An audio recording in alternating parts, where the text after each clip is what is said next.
It's fantastic to see the dynamic and friendly energy in this community. It's a fantastic conference. It's my very great pleasure to welcome you here to our plenary session this afternoon. Before we get going with our part of it, of course, as is traditional at QUT, I need to acknowledge the traditional owners. So I want to begin by acknowledging the Turrbal and Yugara, the First Nations owners of the unceded lands where QUT now stands. I want to pay respect to their elders, laws, customs and creation spirits, and to recognise that these lands have always been places of teaching, research and learning. And of course, to acknowledge the important role that Aboriginal and Torres Strait Islander people continue to play in the QT community. So just before we get going with the formalities, I have housekeeping. First of all, somebody has lost their Android phone. It's currently connected to Telstra, which may or may not mean that it's an Australian phone. It's also a great opportunity for everybody to check that your phones are on silent for the plenary session.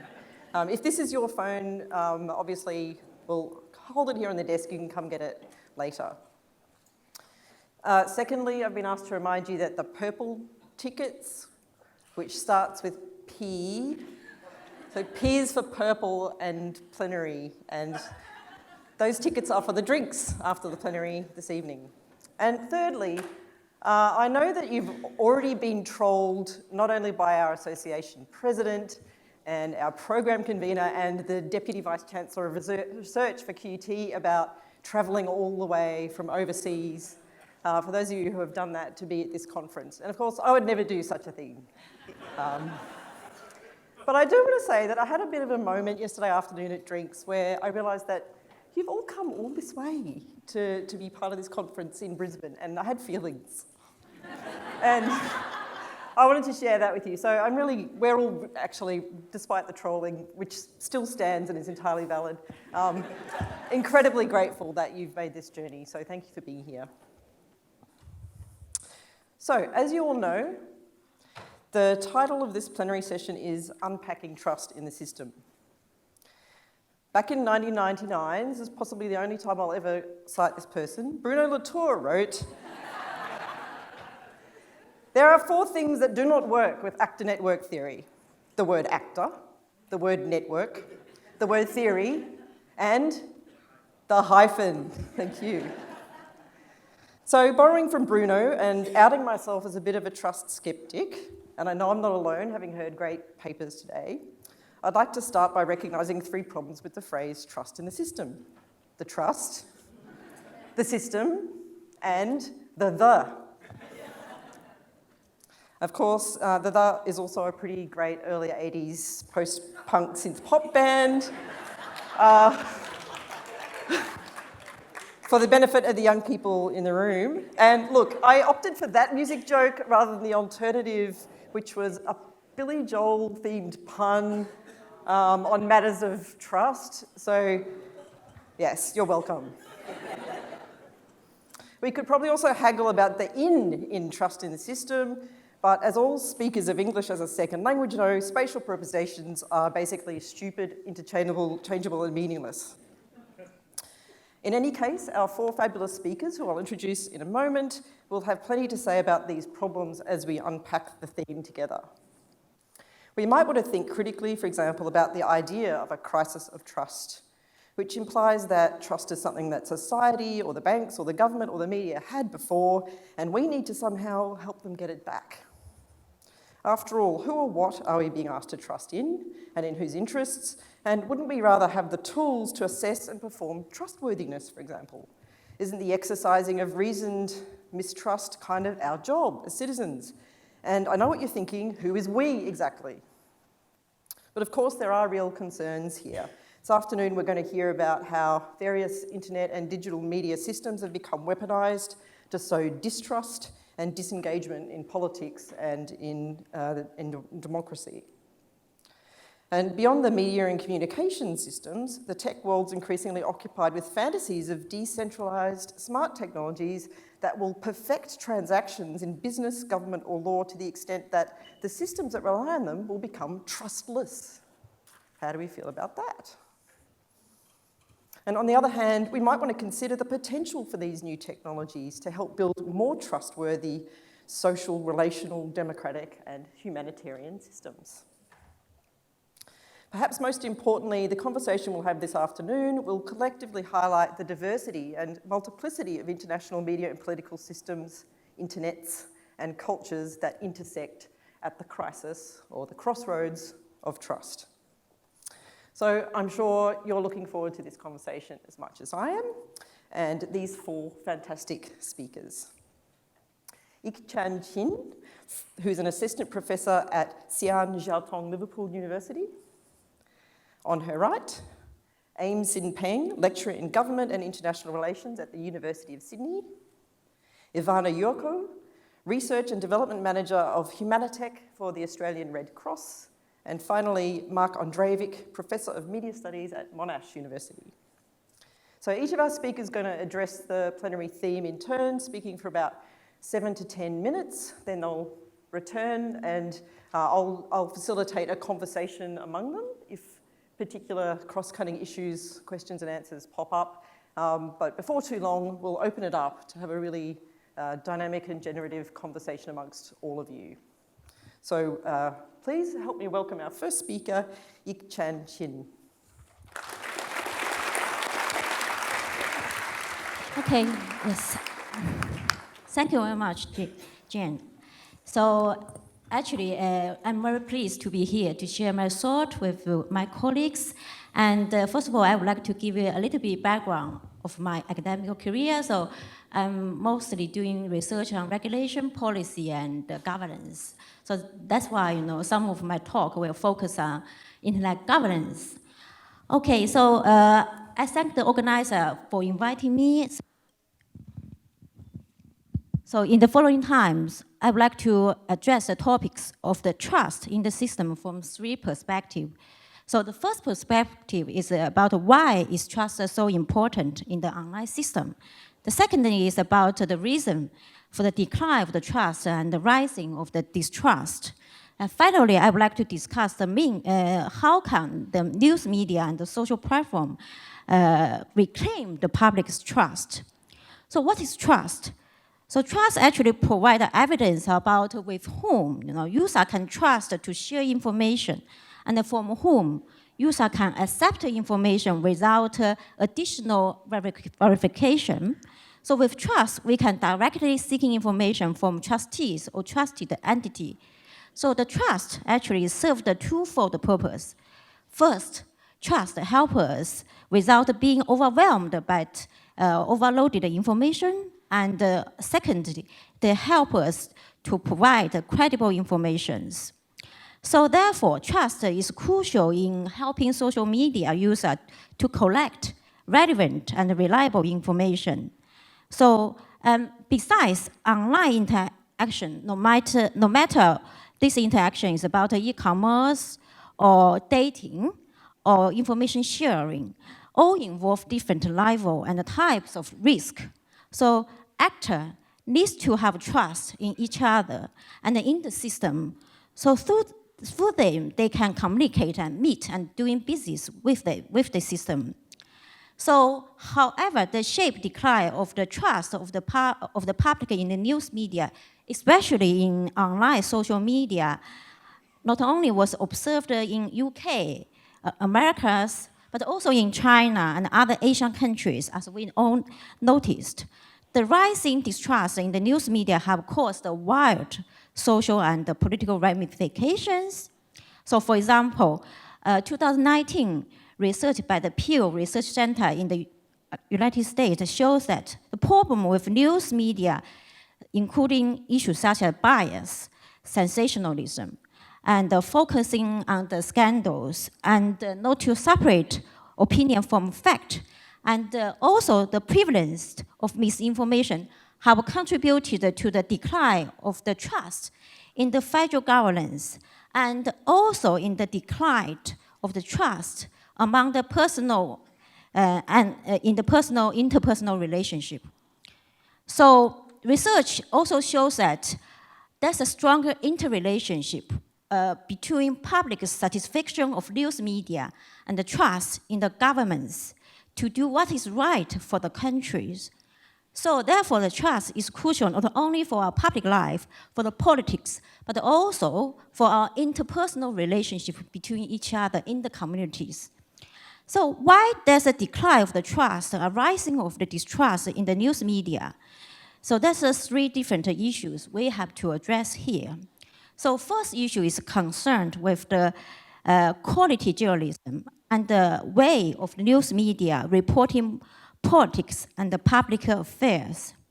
So I do not know, have you noticed that a few days ago, amid the chaos of the UK's Brexit process, Alan Rusbridge, who is the former chief editor of The Guardians, who wrote an opinion piece in The Guardians, and he urged British press to end front-page falsehood and regain the public trust.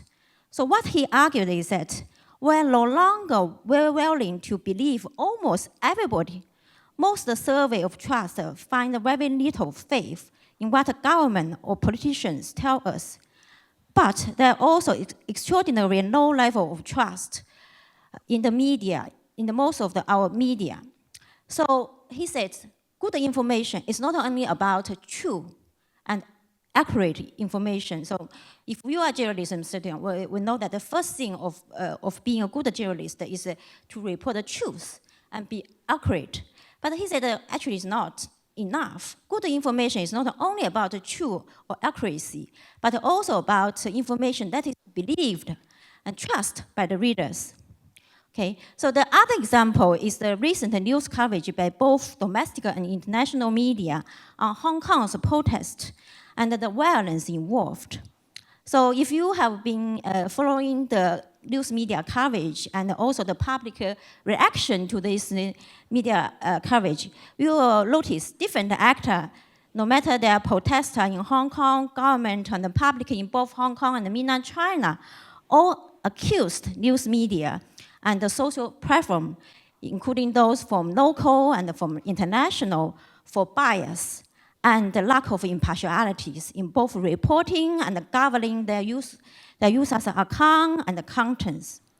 So surveys shows that global publics want political balanced news, but they do not think that news media are doing really well in this area. So what is the proper function of news media in our political and public life? So they are deemed to provide public with fact on both sides of an argument. So it's both sides of an argument. Separate the fact from opinions, present the plain fact to the public before telling them the media's own opinions or positions. So they are free to tell the readers their own views or proposition, but they have to wait until they tell the truth, the plain fact to the public first. And so also, that's the other thing is very important is do not try to simplify any complex question, for example, like a Brexit, or one country, two system, which is very complicated issue. You cannot really simplify it, okay? So therefore, how to enhance but then the following question is how to enhance the quality and the journalistic ethics of news media. So there's some initiative already being carried out in recent years. For example, like in the European levels, there's a support of the stronger public service media with public interest serving remit. And in America, there's a providing of financial support by the tele companies such as Facebook and Google to the news organization, and the diversification of the funding resources, including using like a paid wall, funds from the technology company and the NGO, and also using like a blockchain for the news distribution, have all become the kind of topics, for the future revenue focus of the news media, so they can generate enough sufficient funding for them to develop the quality contents. On the other hand, the survey also shows that public also make some suggestions. For example, can the media have a different approach to news reporting? One that will emphasize the way people cooperated to solve problems, but not only focus on the scandal. Of course, we knew the news is to report to government, to scrutiny the government or the politicians. But some publics also wants to suggest maybe the news report can also look a little bit how the people cooperate to solve the problem. One example, in China, traditional news media is collaborating with the citizen journalists in providing them the professional trainings. And the other one, I think the last interesting issue I want to raise is despite the large majority of public in nearly every country says that the news media should always be unbiased in their coverage, it is, however, very unsurprising to know that in today's media industry, especially in the online news media sector, and even in some journalism school, and many do not believe in the values of balanced reporting, impartiality. Because I taught in journalism school before, so I also worked in the media industry. So instead, to advocate a particular political proposition is becoming an accepted code of practice in some industry and the school as well. So secondly, the issue I want to address is a concern with the social platform within which those news media operated. Social platforms such as Facebook, Twitter, WeChat, Weibo have become the main channel for people, especially the younger generation, to consume news, and for traditional news publishers, citizen journalists, or information disseminator to gain access to their audience. However, distrust in social media platform has become fueled by inaction on their part to stop unethical and illegal behavior on the platform, such as terrorists and extremist groups frequently use the internet to spread extreme ideas or even incite violence. And meanwhile, according to a global report from Reuters Institute for the Study of Journalism, 40% of people believe traditional media does a good job of separating fact from opinion, compared to the 24% who believe the same for the social media. So mounting pressure are placed on those platforms. They have launched such as a fact-checking initiative and invest in flagging and filtering extreme contents. Facebook also responds by distancing itself from being like a media company and asking the user to quantify which publisher are trustworthy in surveys. But on the other hand, the privatization of news consumption and dissemination, which means the private and instant messenger service such as WhatsApp and WeChat and the Facebook groups are increasingly used to spread false information. So on the other hand, the emergence of new technology, probably you notice that, such as deepfake, all brought a variety of new challenges for both the platform and the regulator. For example, if you use the private instant message service like WhatsApp and the WeChat, and it's difficult, the end-to-end encryptions make it difficult to identify the source and track the propagation of the message. So it's make it difficult for the news publisher to study the coverage and the participation of their content through the platforms. So this, of course, there's another issue. For example, the large amount of information for the platform to monitor, to censor, or to filtering as well.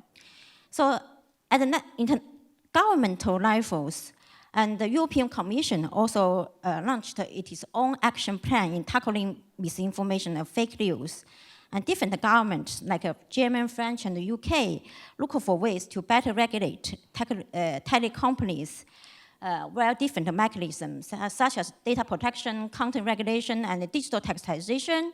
And more recently, the US Congress held several hearings on deepfake in 2019.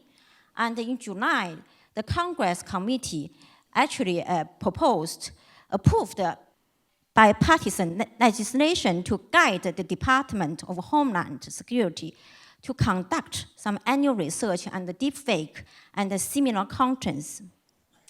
So this is some measures took by the government.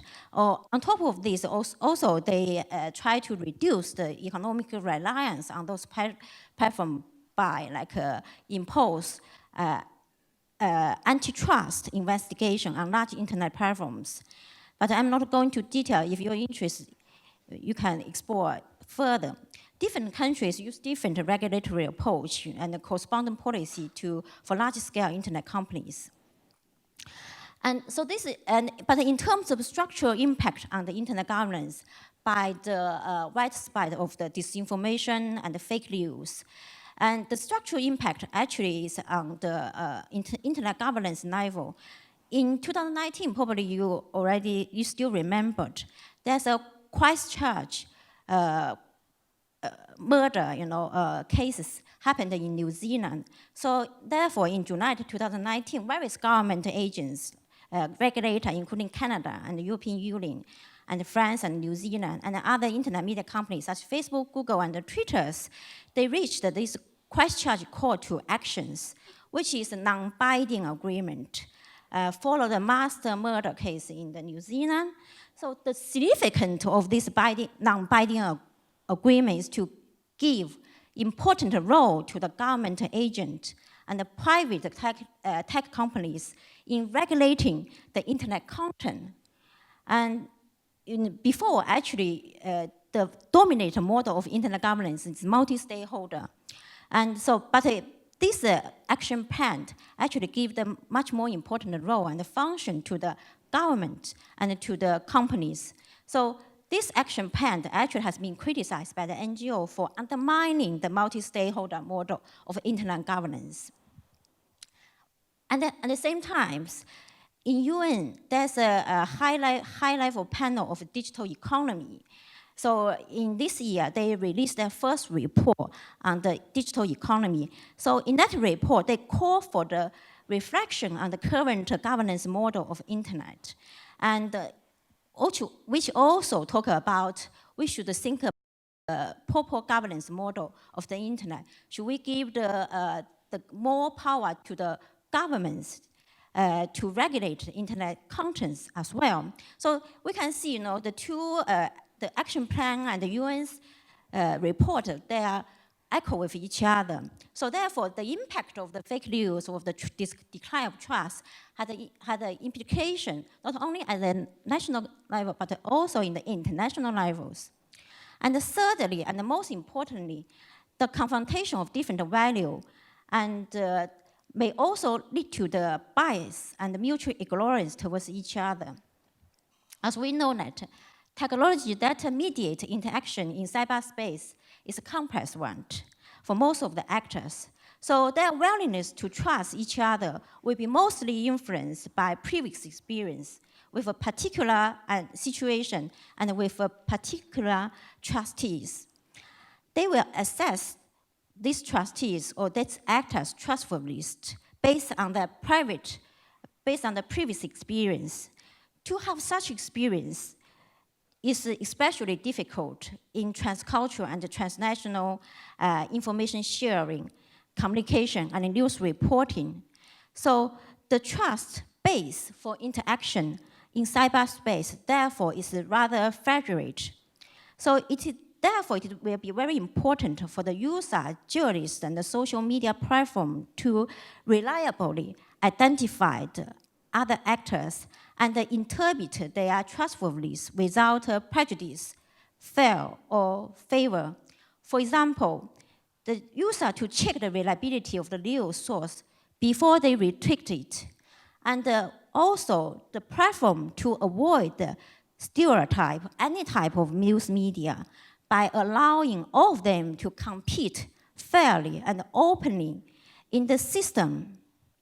So in the end, I would like to say the public culture of the trust, of having trust in the media and in the internet system in which we meet and we communicate, we do business, have been fading away. So trustworthiness means deserving of trust or confidence or being reliable. So what can be done to improve the trustworthiness in the online media system and in the internet system? This question invites the revisions of the role of the news media and the revision of the social media platforms, the civil society, and also, in the end, the regulatory structure of the internet altogether. Thank you.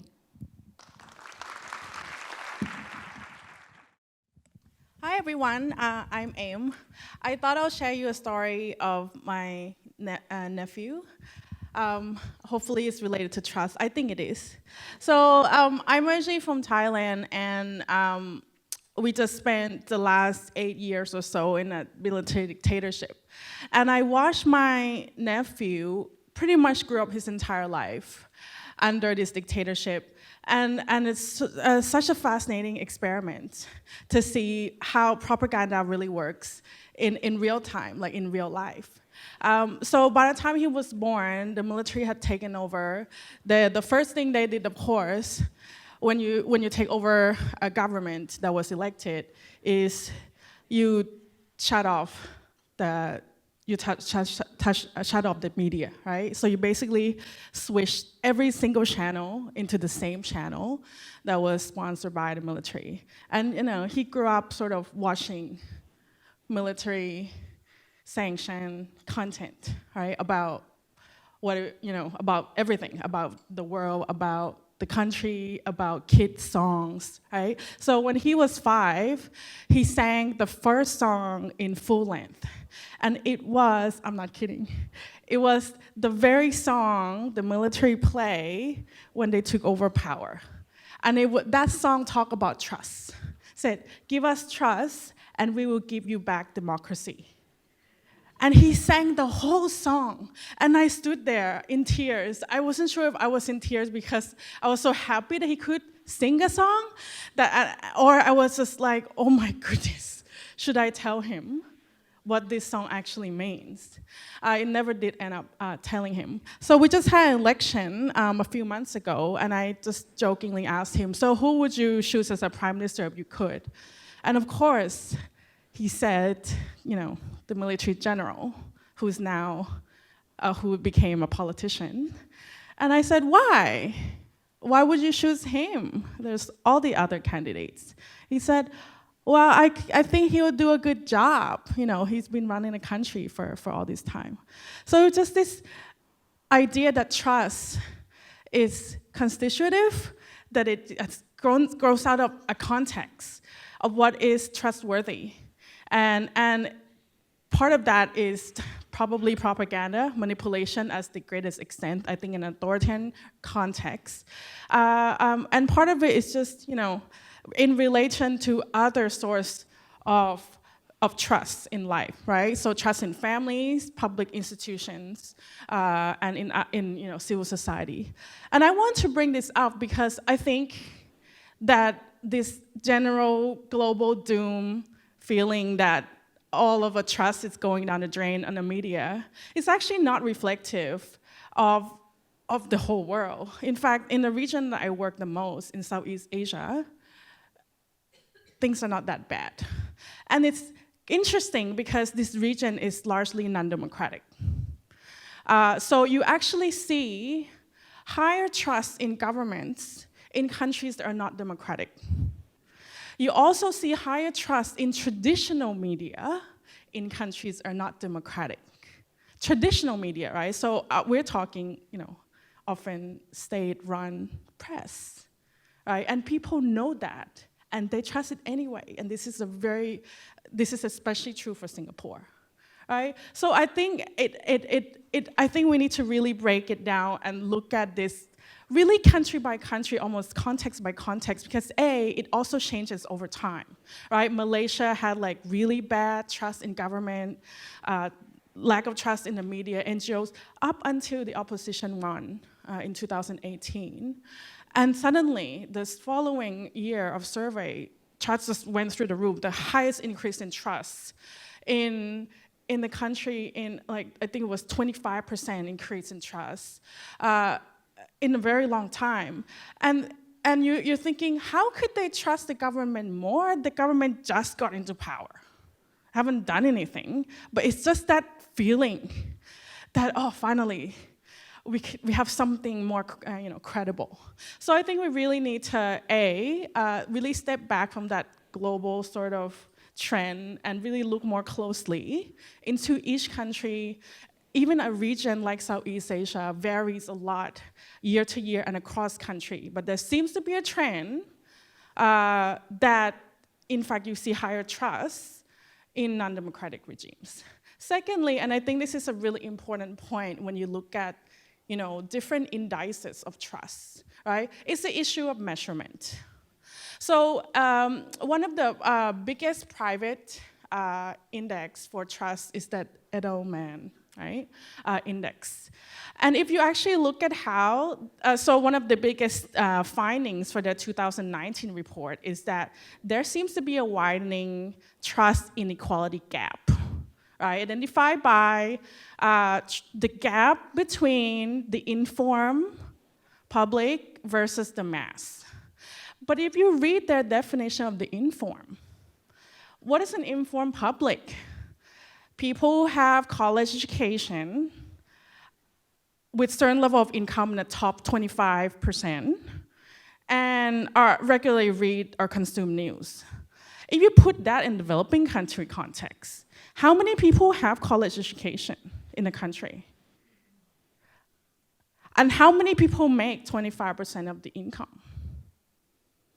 We're talking about very small percentage of people, and everybody else is the mass. And somehow this gap exists.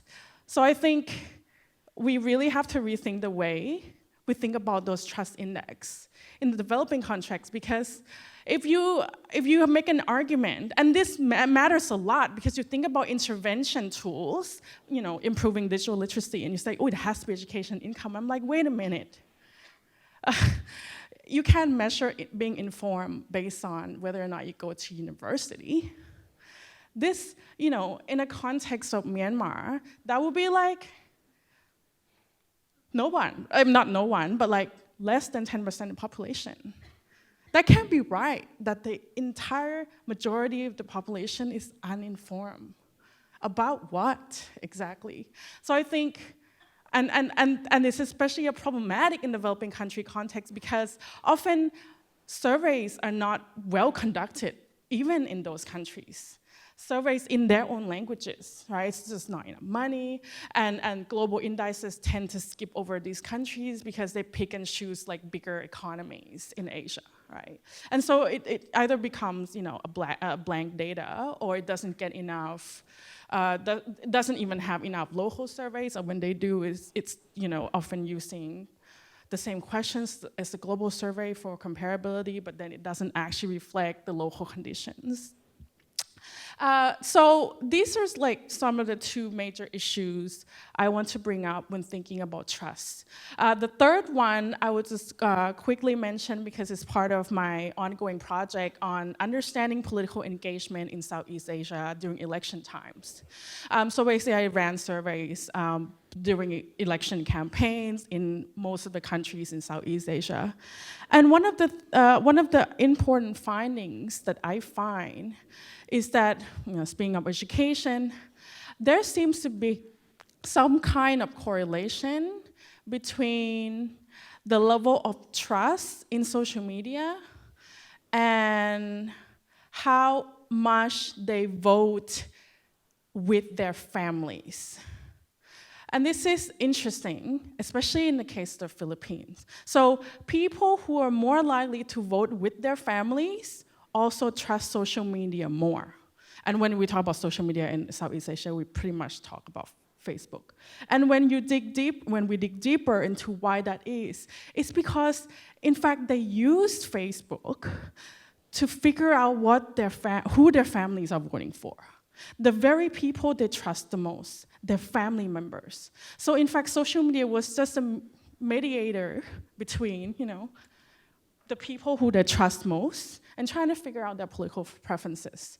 So it's just not often what we think the function of Facebook is a bridge between you and your immediate family members to figure out who to vote for, the most important decision you could make in a democratic society.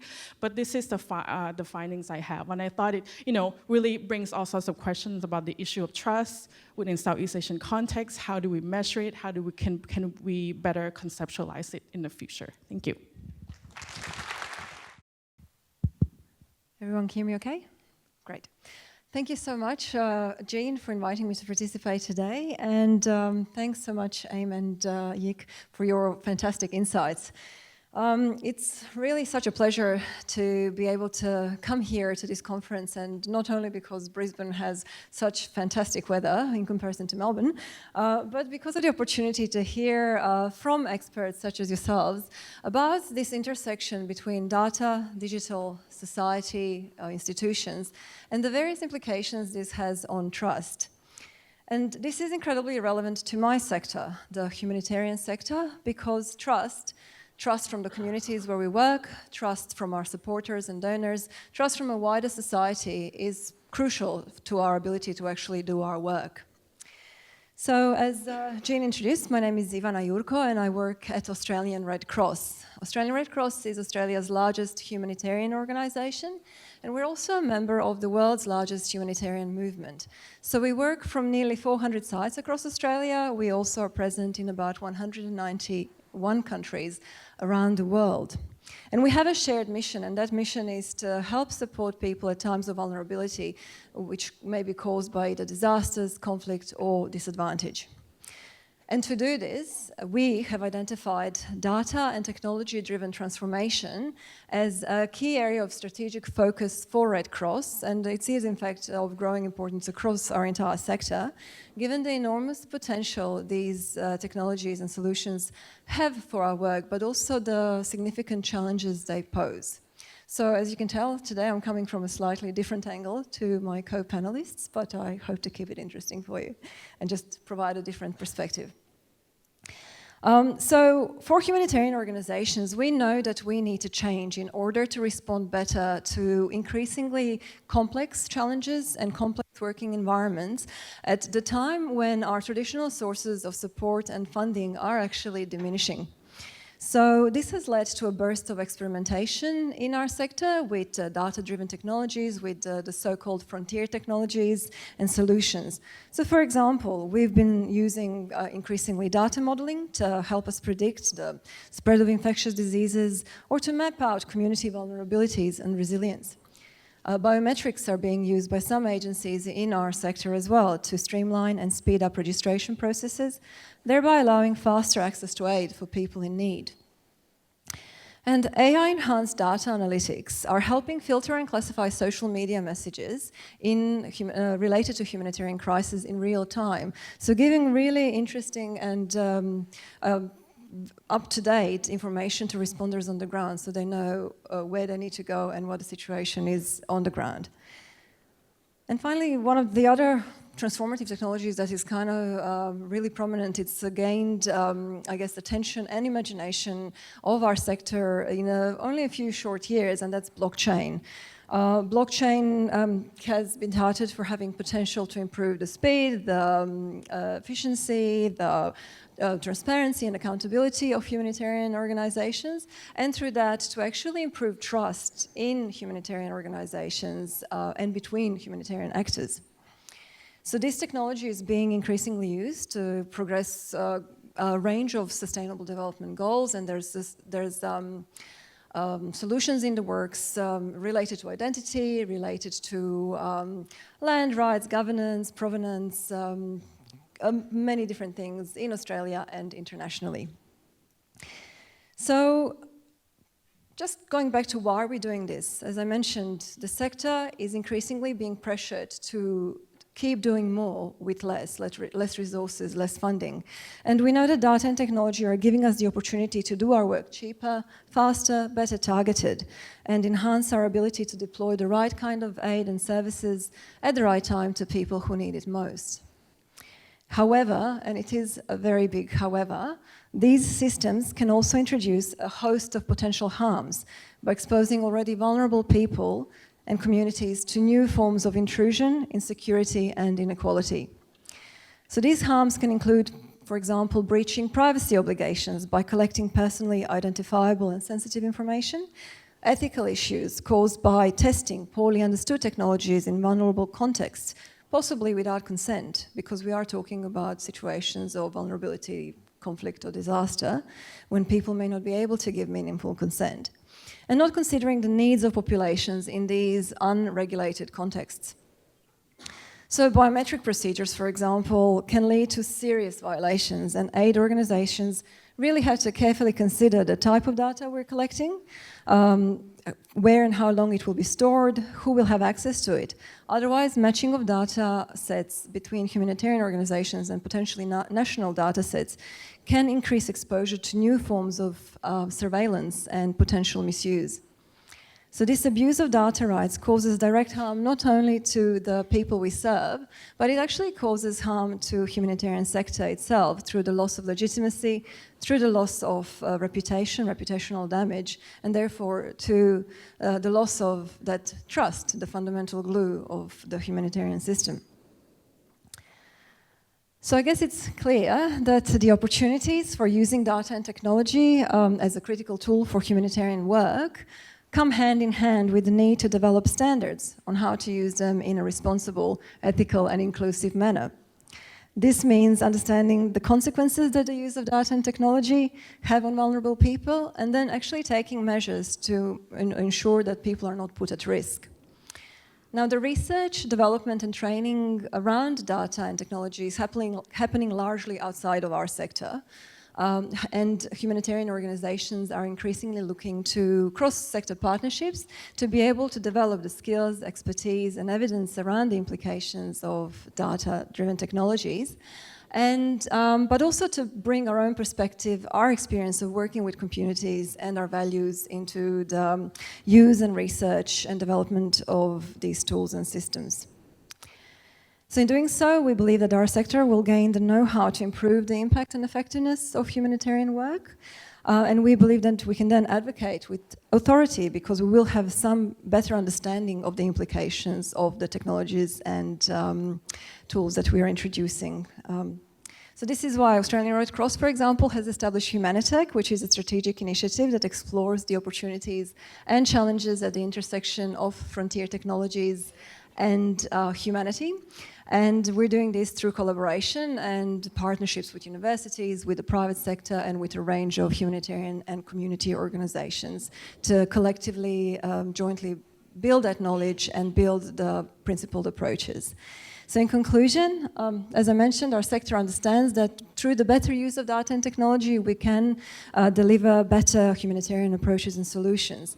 But there is a risk that humanitarian innovation can slide into experimentation without accountability and consent, which may violate the humanitarian principle of do no harm by exposing the communities we serve to new forms of intrusion, inequality, and insecurity. And this is why investing in evidence with amazing people such as yourselves, hopefully, and in developing a principled approach to data and technology in our sector based on the pillars of responsibility, inclusion, and ethics, we will be able to hopefully maintain trust in the humanitarian system in the digital age.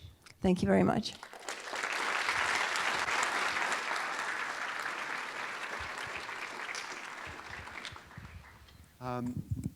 Thank you so much to the organizers for inviting me to be on this panel, and thanks to the panelists. It's a tough act to follow, a great, interesting bunch of presentations. I'm going to, I guess, address something that Jean brought up in the very beginning about prepositions when thinking about trust in the system. And I thought what I would do is say a little bit about thinking about a couple of different types of trust. Trust in the system in the sense of within the system. I think Jean's right, prepositions we can play around with. You know, what type of trust exists in particular systems that make them function, and then trust in the system itself, or trust that the system works. And these remarks are inspired by yesterday's keynote by Professor Carlson. I was struck by the way in which she repeatedly referenced the relationship between trust and speaking and storytelling, and specifically the promise of the internet and of social media to act as amplifiers and facilitators of processes of storytelling and speaking. And writ large, I think this was the promise of the internet in the early days. This was thinking back to that moment of I don't know, the hope or the utopian promise of the technology. A lot of it was crafted around the role that it would play in enhancing voice, speaking, storytelling, giving voice to the voiceless, enriching the conversation, and providing avenues for speaking back to forms of power, to sites of institutionalized power. And there was a certain trust in that particular moment in the technology and what it would be able to do. And what has eventuated since that moment, and perhaps brought us to this juncture now where we're thinking about trust, are a couple of things. One is the question about whether that played out the way that we had hoped or imagined that it would. And another development that I think is really important that connects with that promise of speaking and storytelling, which is at the very moment when we might think about the way in which scope was being opened up to a broader array of voices potentially than in previous media moments, there was also at work an attempt to dispense with or dismiss the role of storytelling and speaking and voice. And you can think of all of the different ways in which this plays out, and I'll hit on some of the highlights, many of which you're familiar with. If you think of Chris Anderson's notorious piece in Wired magazine, The End of Theory, right? In some sense, this was an indictment of stories, right? The key quote in there was, "Out with every theory of human behavior from sociology to psychology," or whatever it was. We don't need stories anymore because with enough data, the numbers speak for themselves. So on the one hand, you've got more voice, everybody can talk, more words. On the other hand, it doesn't matter. Stories don't matter anymore. What matters is the data, and presumably then who has the data and what they can do with it. There was also Alex Pentland, influential data scientist at MIT, who for a long time has been making the case that he's not interested in what people say. He's only interested in what they do. And I think by extension, we could say that this is the approach that a whole range of forms of data collection and mining take, even though we generate more words than ever before, at least in recorded and stored fashion.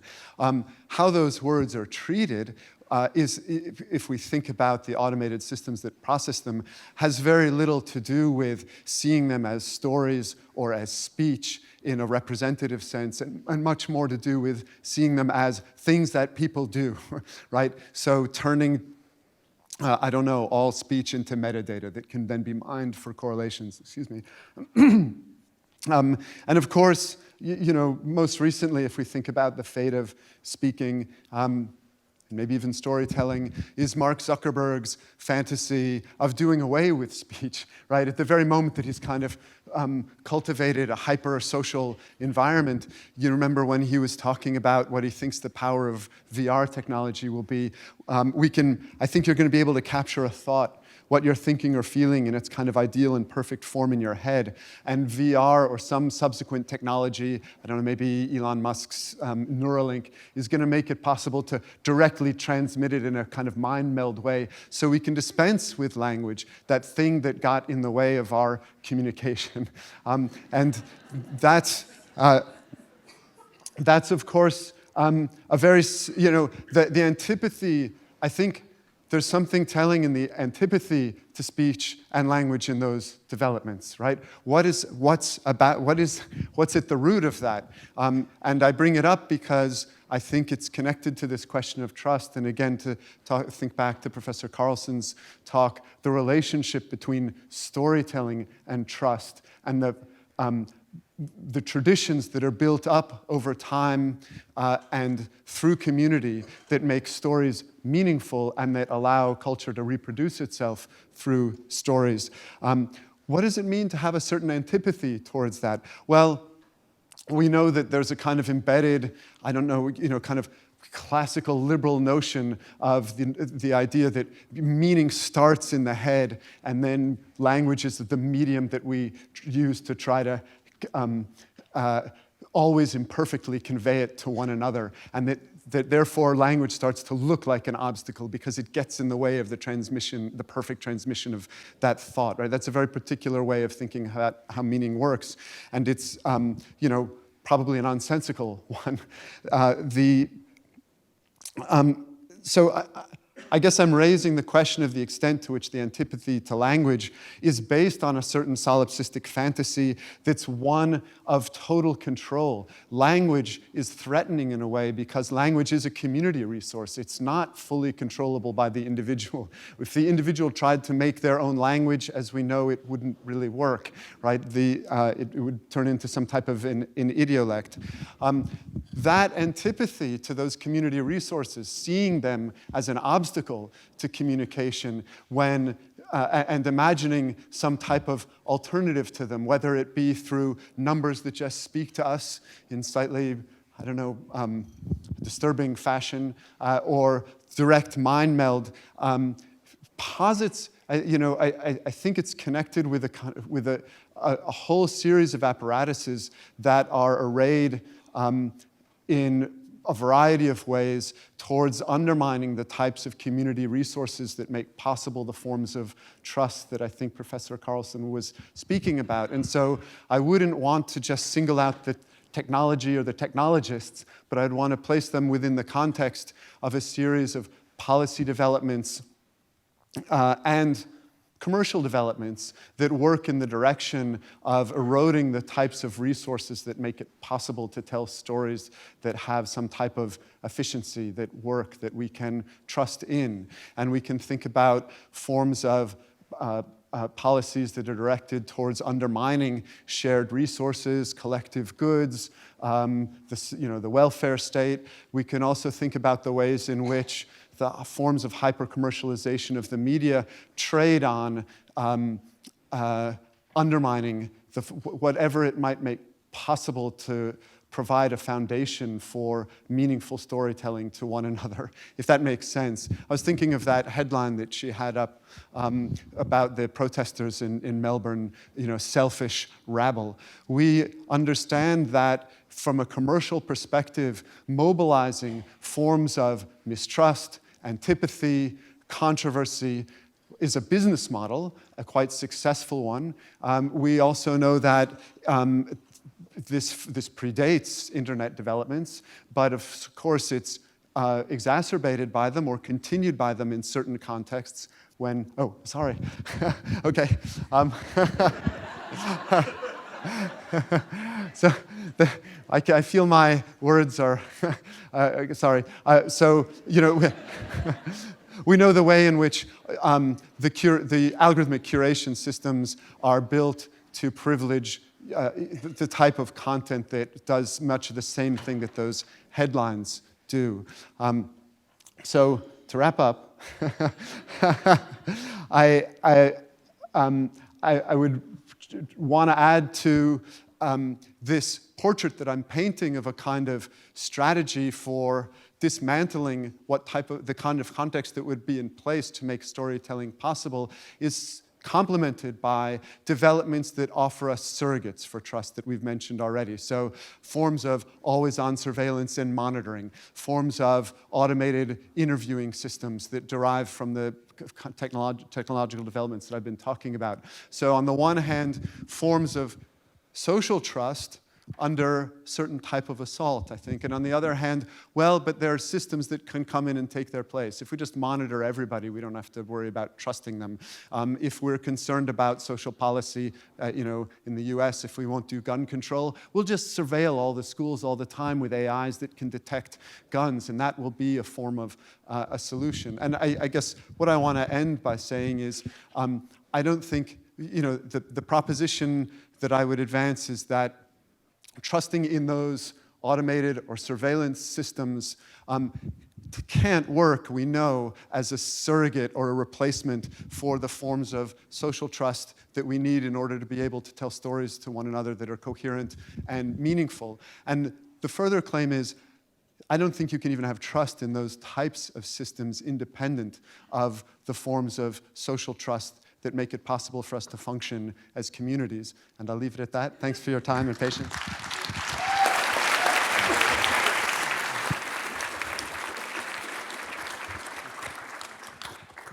Thank you so much, Mark. Thank you for being scared of me. I appreciate that.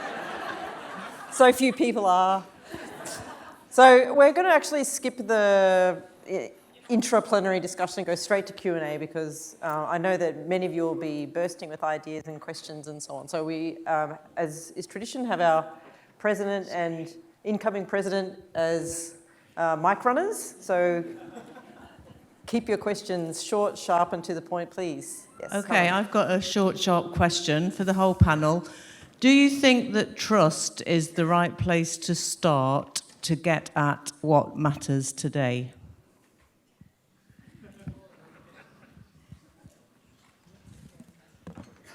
So what matters today? What? Could you? I think they were distracted by retrieving the microphone. Please repeat. Do you think that trust is the right place to start for getting at the stuff that matters today, the urgent, pressing, political stuff that is happening today? Is trust even the right question? Yeah. I would start by thinking of what that issue is, because it would vary across the country. It wouldn't be the same. So that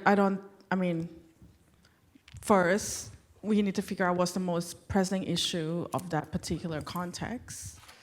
And if once we figure it out, is trust the first place to start?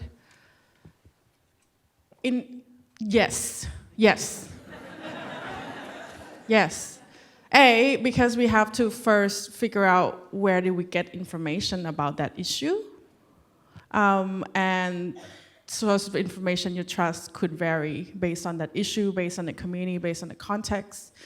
And B, to figure out how might you tackle that requires trust, right? Because if it's a big issue, like,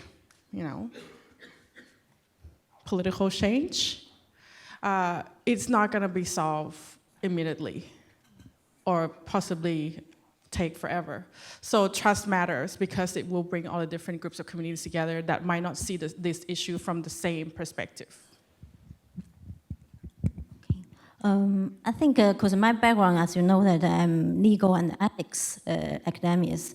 So basically, I think if you look at the survey, the survey conducted in different countries, I think, as I said, the trust in the media system or internet system may not be the most important issue from the survey we thought. I think that the most important issue now is the trust in the governments, in the politics, and in the interpersonal relationship. So, but the trust in the media is in the system, in the communication system, contribute to that social issues. But that is not the top issues. And for me, I think trust is an urgent issue in many countries. For example, in China, in Hong Kong, and all these issues like protest and misinformation, fake news, is a loss of the trust in the government. So I think in the end, it's not a trust in the system, in the media system, or in the internet communication system. It's a trust in the governance, in our political system, and in the internet, how the governance structure of the internet, or the governance structure, or even you can say in the democratic system. So that is the root. But the trust in the media contribute as a part of it. Yeah. We might just go to the next question. I think keep things moving, if that's okay. Next question. Thank you all. Luke Stark, Microsoft Research.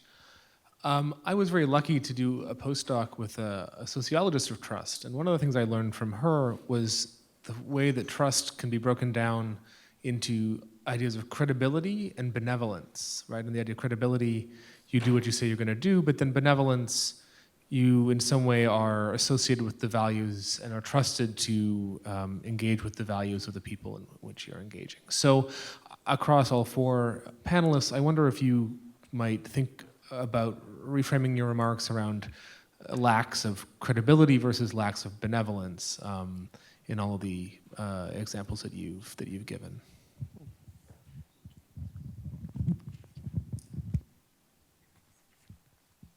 I can give it a go. So I guess in the humanitarian sector and more broadly in the charity sector, both that benevolence and what was the other term? Credibility. Thank you. Credibility. Are both very important and powerful. And I think what happens is that the benevolence to our institutions, particularly to Red Cross, for example, we do our own forms of market research to kind of measure trust in the community of Red Cross and in what we would do. And there's a lot of benevolence towards what we do and to our, for the lack of a better word, the brand. But when it comes to credibility and legitimacy, it can be lost if, for example, that our actions are seen to be unhumanitarian or going against perhaps community values that people associate with us. So I think it's a bit of a spectrum almost, like you can lose one because of the other. I like the framing of benevolence. I think I think most of my remarks were probably inflected in that direction because it speaks to a particular type of disposition. And when we think about the way we're concerned about what's happening in media realms with respect to the ways in which we interact with information, it's been quite tempting in a number of ways to think about the pathological impact of the content. But I think it's very important these days to think about the pathological characteristics of the disposition towards the content, right? So what is it that leads to people taking information in particular ways? Whenever we are concerned about what's happening in this current information environment, when we see people confronted with evidence and information that might invite them to deliberation or to reconsider their position, the reluctance to be able to do that seems to go along with forms of polarization is articulated to disposition. And so the resources for benevolence, to me, connect to those questions about community and storytelling and speaking. So thank you for that question. I think that's a really interesting way to frame it. Hello, Stuart Points. I wonder if the panel, this question to the panel, if we need to make distinctions about kinds of trust around, and I'm thinking specifically social trust, which might refer to conditions of belonging. For instance, Professor Sinpeng's nephew, is that correct? Versus political trust. Social trust is a kind of resource that we need to bind societies together, but political trust actually may be dangerous and something that we want to approach cautiously. And I wonder if those categories help us to make sense of trust having different inflections in different contexts where power is really at stake.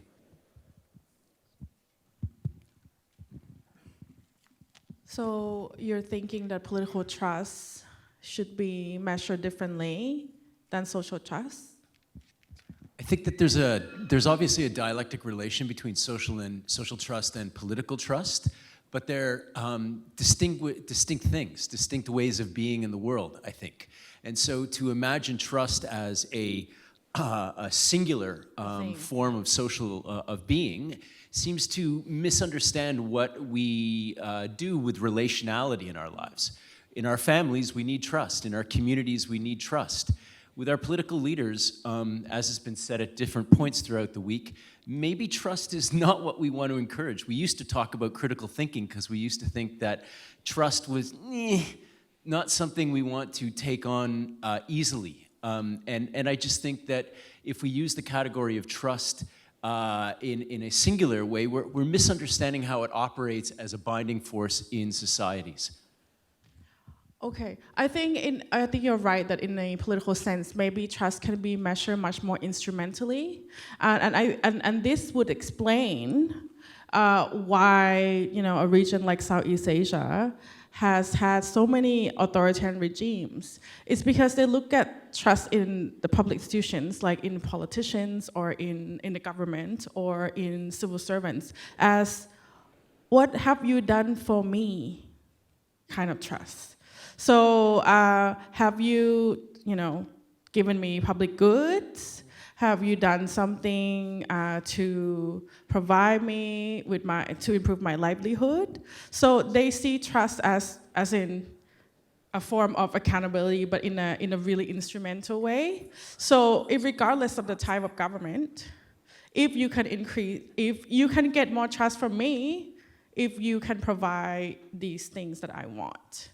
And I think you're right on that sense that you can probably measure political trust in a different way, because that's probably not what you think about your aunt or your mother. Like, I will trust you, but can I get another toy? Maybe that's what my son thinks all the time, but because he seems to ask for things. But that seems to be what people in the region are thinking of government when they're thinking about trust. This is why it doesn't matter if it's democratic or not.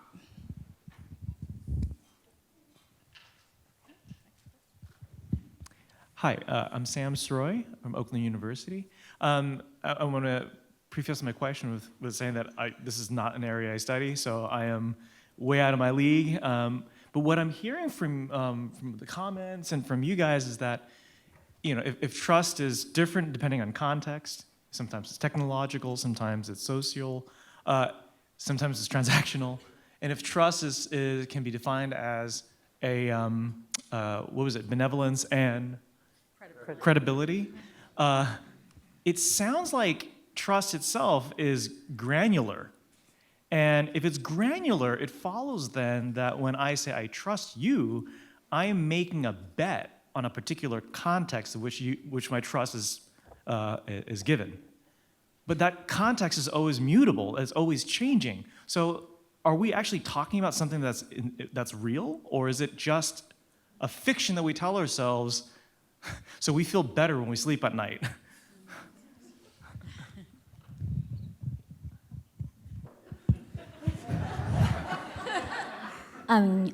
For the media, media spheres, the trust, as I said, the definition of the trust, is that you share information, you receive information without additional verification. So you believe that people tell you the first of the fact, and then secondly, the information is reliable, is balanced.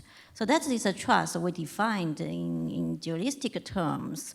And also trust is, in political terms, means we believe the government will do good for the country, okay? Or what kind of good is subject to controversy, debate, but at least we believe the politicians good, for the countries, and that they be honest. So, but of course, as just my colleagues mentioned, the good is subject to different definition. Probably in some country, good means democracy, okay? But in other countries with maybe stability and development is good. So therefore, the trust have different substance there. But the principle, I think, is applied universally. We do good for your society, for your country. We trust the government.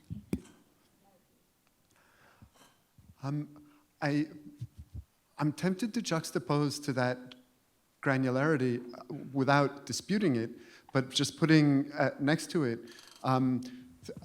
maybe the claim that trust emerges as an issue when we see it breaking down in some ways, and to put it in the context of how much, this is a very specific Australian example that was quite striking to me. We had a moment, it was like last year, when somebody was putting needles in strawberries. Does anybody remember this? And it's still happening. Disgruntled strawberry farm Disgruntled worker. strawberry. And what was so interesting to me about that moment, I mean, terrifying as somebody who has a kid who eats lots of strawberries, but was what it pointed out was all of the systems that we reflexively rely on for trust, and this varies in global contexts, right? Now I trust when, like, red lights are fascinating to me. You think, like people stop. It's, all right, not everywhere, right? But in certain contexts, in certain places, right? Fruit that just sits out there, people don't most of the time stick needles, right? Like to function as a society, there's a bedrock layer of trust that happens all the time. So it's not something rare or surprising, but we notice it at those moments when it starts to malfunction. And when we look at media or when we look at politics, I think we're looking at those moments of malfunctioning potentially. Yeah.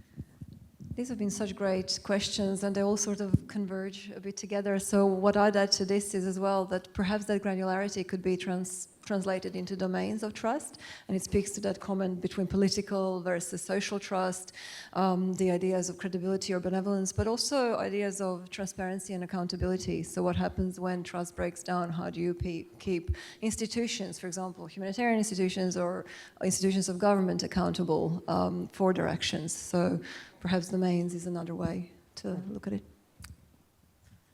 David? Yeah, thank you. One of the things I did, and this is the power of having a screen in front of you, is I went on Google Translate and I went through, 30 languages on where trust comes from. It's a Nordic sort of word, trost, and it has some other implications that relate to strength, to force, confiance in the French sort of notion of it as well. And as I was going through it, I was realizing, yes, there are differences between the cultural context of how we relate to it, and they produce different signifying chains.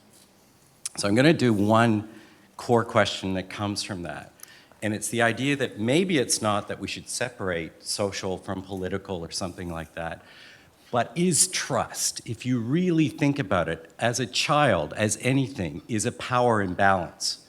And the idea of trust is to overcome the idea of power imbalance.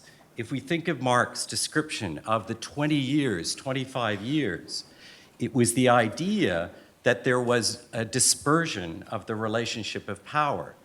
If we read Shoshana Zuboff, if we happen to read that, we have the sense of a change in the structure of power that was not necessarily as visible in an exchange of information at a different time. So is trust just power imbalance?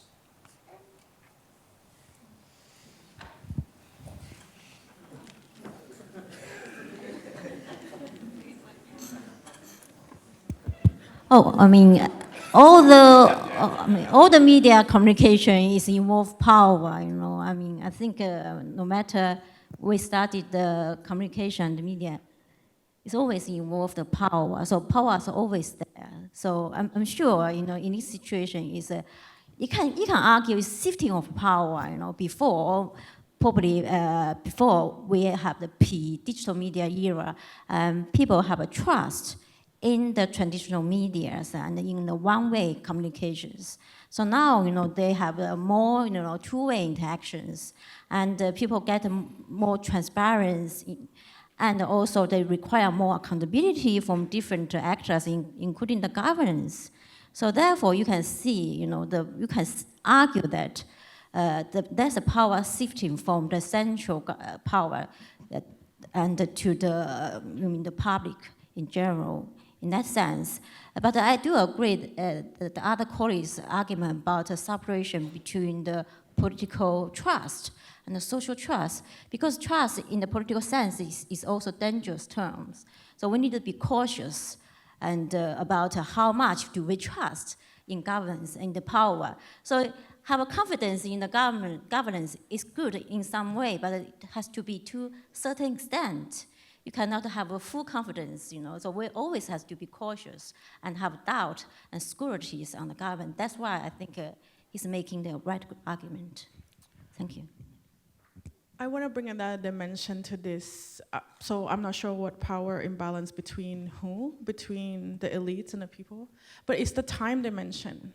So I love that example of going through different languages and what the word trust is, because, for example, so in my language, the word trust it means it has to be earned through time. It has this massive time component that I think has completely been shortcut by social media. Because now you reduce that gap. Because usually you earn trust over an extended period of time when you have to give back, and there's this reciprocity going on. But these days, trust is sort of like a marketing. It's like selling a product. And you see like complete transformation of political elites online, and somebody who was not popular suddenly become the most trusted guy in like 6 months. And you're thinking, social media is doing something to the time dimension of trust. How can it be so short now? And it just doesn't feel like it had the same depth when you're thinking about it. But this is how we're going, and I'm not sure what that really means. Like, are we just looking at trust in a different way now because it doesn't have to be earned through time anymore, or not? But great question.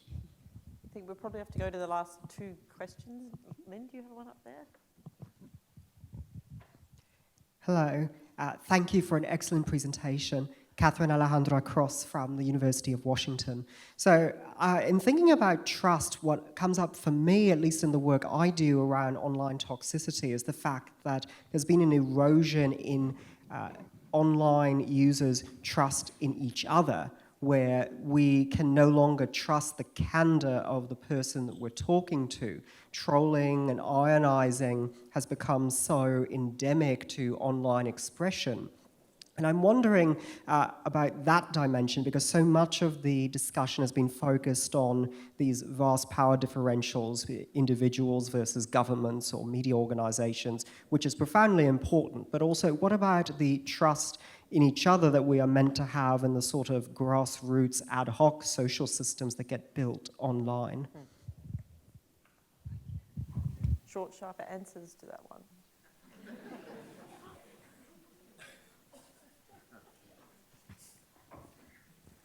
I'll have a go, really short and sharp, I promise.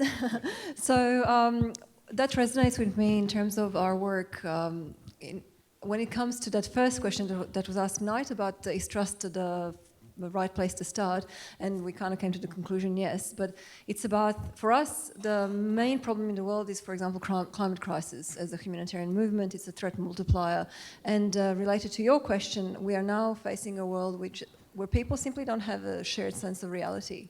There's no shared sense of facts. So it's impossible to, I guess, build a story out of facts to then motivate action around climate. And it is becoming, it is an emergency.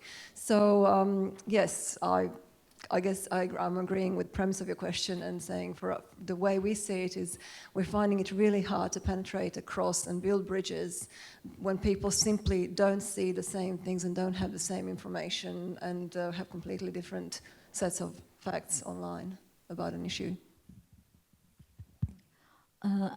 I think before I came, I read a very interesting articles, which is wrote by a colleague from the University College in London, which exactly address your questions. I can forward that article to you later. Actually, they said that she, Angela, her name is, and she said in her paper, actually, there's some precondition, for online trust between strangers, because the mediated communication or interaction is quite complicated. So there must be, there is some precondition for strangers to establish trust. I remember there's a few factors I mentioned in my talk. One is the user has to have a experience about the similar situations. The secondly is about the user needs to have a previous experience with these trustees, with the people who talk with. And thirdly, third is about how much risk the user can take and the benefit they can get from the interactions. So therefore, we have to think about how can we, if we really want to establish the trust in terms of personal, interpersonal communication online. So we have to think about how can we establish those factors, preconditions, so therefore to enable the trust. Thank you. Okay, last question over here. Thank you. This is Natalie Pang from NUS, National University of Singapore. I really like all the presentations, but this question is more for AIM and perhaps for other speakers as well. I think it's a great suggestion that you had about how studies need to recognize regional differences and regional context. But I was wondering if that is made complicated when regions are described as as totalities, and also I guess if we describe nation states, countries as totalities, that could also be quite complicated because there's always subcultures and also even within nation states. So perhaps this is something that has to be interrogated with research about geopolitics as well as the semantics of concepts like trust and democracy. So for instance, one nuance could be that citizens may trust information that's reported by mainstream media because they are reporting on policies coming out of state-controlled media. And they trust that because they see that kind of information as being authoritative. But when it comes to reporting to other issues, the picture may look very different. So I was wondering if you have comments on that. I absolutely agree. Trust is super complicated, but we first start with let's just step back from the global picture down to region, down to country, and then within the country. So I agree with you. I absolutely think we have to start again. But I think often when you go to conversations or talks about, oh, what's the global trend of so-and-so, I think sometimes we lose sight of that. And we need to get that back because this is a super important issue that actually affects people's life. And if we lose sight of this regional complexity, country-specific complexity, we're never gonna be able to solve whatever pressing issue the world's facing or that country's facing. Yes, I agree. I think that's a great place to leave it. Please join me in thanking our speakers.